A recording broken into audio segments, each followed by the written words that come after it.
बड़ी खबर का रुख करते हैं बसपा विधायकों के कांग्रेस में शामिल होने का मामला और मदन दिलावर की याचिका पर सुनवाई जारी है। बसपा की तरफ से सतीश मिश्रा ने तर्क रखे हैं।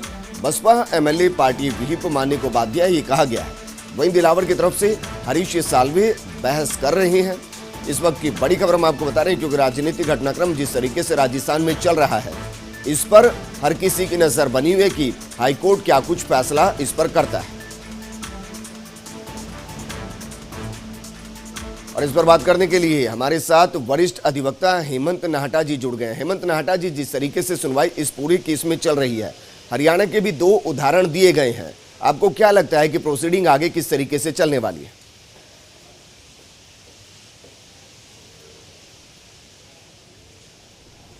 देखिए, ये सिर्फ एक समय की बात है कि किस प्रकार ये जो 6 बहुजन समाज पार्टी के जो एमएलए हैं, उनकी सदस्यता निरस्त होने में कितना समय लगता है, केवल यही एक बिंदु है इसमें।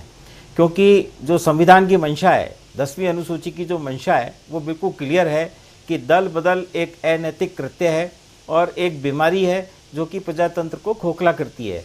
इस बीमारी को रोकने के लिए ही 10वीं अनुसूची संविधान में ऐड की गई और उसके जो प्रोविजंस हैं वो बिल्कुल स्पेसिफिक हैं, उसमें कोई कन्फ्यूज़न नहीं है।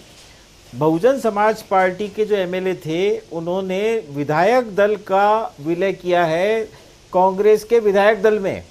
पब्लिक को ये बात पता नहीं है कि जो डॉक्यूमेंट बनाया गया इस काम के लिए, उसमें ये लिखा गया है कि बहुजन समाज पार्टी के विधानमंडल का विलय भारतीय राष्ट्रीय कांग्रेस, ब्रैकेट में लिखा गया है राजस्थान विधानसभा।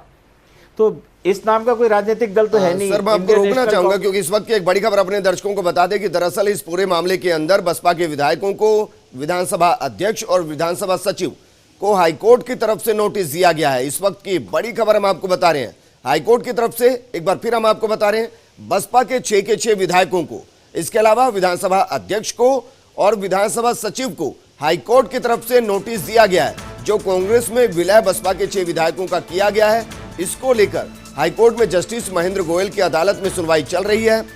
2 याचिकाएं वहां पर दाखिल की गई हैं जिन पर सुनवाई हो रही है। लेकिन इस वक्त की जो बड़ी अपडेट हम आपको दे रहे हैं, बड़ी अपडेट दरअसल ये है कि विधानसभा अध्यक्ष, विधानसभा सचिव और बसपा के 6 विधायकों को हाईकोर्ट की तरफ से नोटिस दिया गया है। हेमंत नाहटा जी, सर आपके पास मैं आना चाहूंगा। मुझे बहुत अच्छे से याद है सर कि जब राज्यसभा के लिए वोटिंग हो रही थी, उस दौरान आपने इस मुद्दे को उठाया था और आपने कहा था कि ये विधायक दल का विलय नहीं, उससे नोटिस में बाकायदा आपने लिखा था कि बीएसपी का विलय करने की बात कही गई थी, जिसको चैलेंज किया गया था। सर, तो क्या ये माना जाए कि बस यही जो आप कह रहे हैं कि देरी हो सकती है लेकिन इनकी सदस्यता खारिज होगी? और दूसरा आपसे इस सवाल की जो अभी खबर आई है कि विधानसभा अध्यक्ष को नोटिस, सचिव को नोटिस, इसको आप किस तरीके से देखते हैं?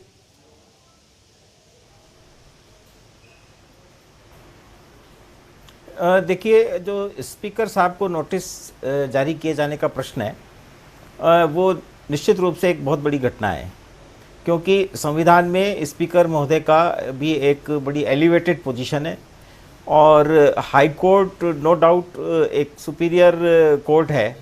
तो जहाँ कहीं हाई कोर्ट स्पीकर साहब को नोटिस जारी करती है, तो ये मान लेना चाहिए कि परिस्थितियाँ इतनी गंभीर रही होंगी जो प्रथम दृष्टया जिसमें कानूनी प्रावधानों का घोर उल्लंघन सामने आया होगा, ऐसी स्थिति में ही हाईकोर्ट यह नोटिस जारी करेगी।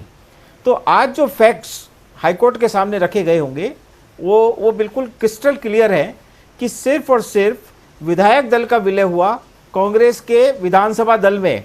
तो जो 10वीं अनुसूची में विधायक दल के मर्जर का तो कोई प्रश्न ही नहीं है, कोई प्रावधान ही नहीं है। जो रिक्वायरमेंट ऑफ लॉ है वो है एक पॉलिटिकल पार्टी का दूसरी पॉलिटिकल पार्टी में मर्जर। इसके अलावा और कोई परिस्थिति रिकॉर्ड पर आ ही नहीं सकती। तो इस गंभीर स्थिति को देखते हुए, क्योंकि देखिए स्पीकर साहब एक बहुत नॉलेजेबल, बहुत कैपेबल, सक्षम और एक विद्वान व्यक्ति होते हैं, तो ये नहीं माना जा सकता है कि बहुजन समाज पार्टी कहीं चुपचाप अज्ञात रूप से, गोपनीय रूप से कांग्रेस में शामिल हो गई हो। जी, किसी भी पॉलिटिकल पार्टी को जब चुनाव आयोग रिकॉग्नाइज करता है एज ए नेशनल पार्टी, तो उसका गजट में नोटिफिकेशन निकलता है।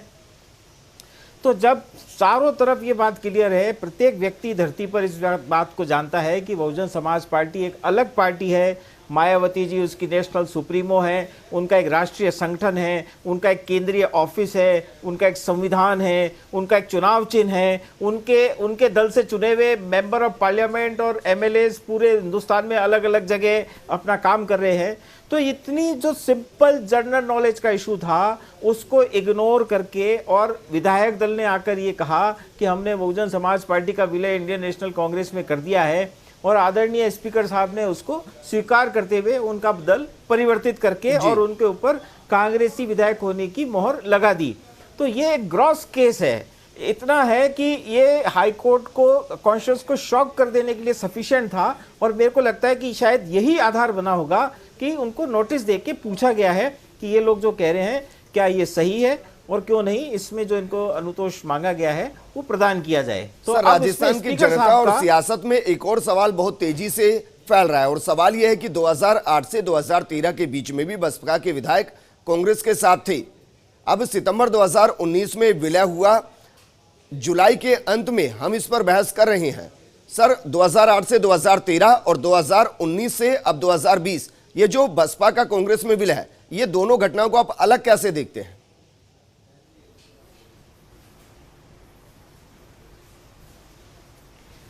सिर्फ और सिर्फ अंतर एक है। मैं आपकी जानकारी के लिए बता दूं कि 2008 से जो दल बदल की प्रक्रिया चालू हुई बसपा विधायकों की कांग्रेस में जाने की, और उसको भारतीय जनता पार्टी के पूर्व विधायक श्री जसवंत सिंह द्वारा चैलेंज किया गया था जी। और उससे पहले श्री कृष्णा नाम के एक पूर्व सरपंच थे, उनके द्वारा हाईकोर्ट में उसे चैलेंज किया गया था। दोनों में ही मैं उनके अधिवक्ता के रूप में शामिल था उन केसेस में जी। और लगभग 4 साल तक हमने राजस्थान विधानसभा में हमारी चारागोई जारी रखी, और हर बार हमारे हिस्से में जो आई वो तारीखें आई, और जब सत्र समाप्त होने आया, विधानसभा की टर्म समाप्त होने आई, तो माननीय अध्यक्ष महोदय को ये ज्ञात हुआ कि यह जो विधायक, यह जो पिटिशनर हैं जसवंत सिंह, ये राजस्थान विधानसभा के सदस्य नहीं हैं। तो विधानसभा के रूल्स में एक जगह ये लिखा हुआ है कि एक सदस्य के संबंध में याचिका दूसरे सदस्य द्वारा पेश की जा सकेगी। तो लोकस स्टेंडाई के बिंदु के ऊपर 4 साल तक याचिका चलाने के पश्चात वो हमारी याचिकाएं खारिज हुई। ठीक है सर, वापस मैं आपके पास आऊंगा। मेरे सहयोगी निजाम मेरे साथ जुड़ चुके हैं कोर्ट के बाहर से। निजाम, विधानसभा अध्यक्ष, विधानसभा सचिव और 6 के 6 बसपा विधायकों को नोटिस हाईकोर्ट की तरफ से दिया गया, इसको आप किस तरीके से डिफाइन करेंगे?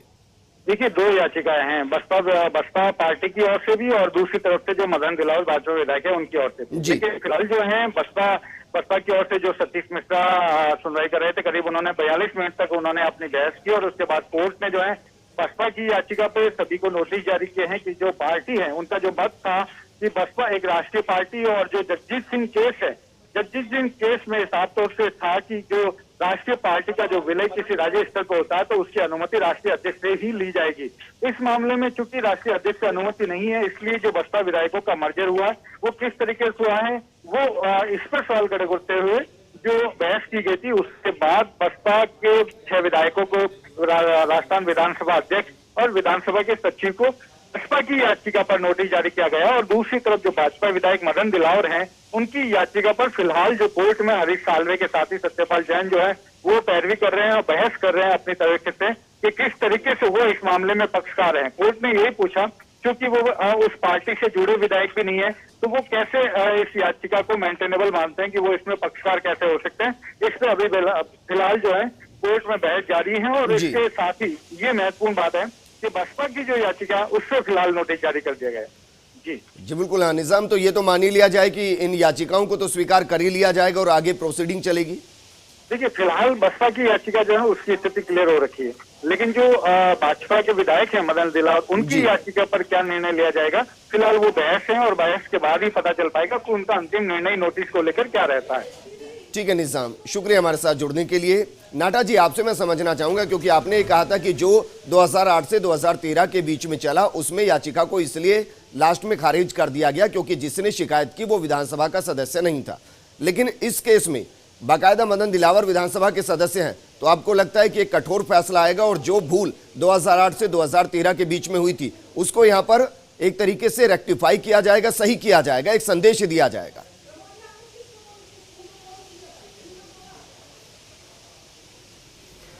सुप्रीम कोर्ट ने इस बिंदु को तय कर दिया है 2015 में। सुप्रीम कोर्ट ने ये कहा है कि अगर किसी पार्टी के सारे ही एमएलए डिफेक्शन कर जाते हैं जी, और कोई भी आदमी इस बात में इंटरेस्टेड नहीं होता कि इनको दल बदलू करार देकर इनकी सदस्यता समाप्त कराई जाए, तो ऐसी स्थिति में क्या ये गैर कानूनी कृत्य सदा के लिए रिकॉर्ड पर रहेगा? तो सुप्रीम कोर्ट ने कहा है कि any person interested can file A petition. तो सदन के बाहर का व्यक्ति भी, जो ये केस था उड़ीसा असेंबली का, उसमें जो दल था इसका सर जी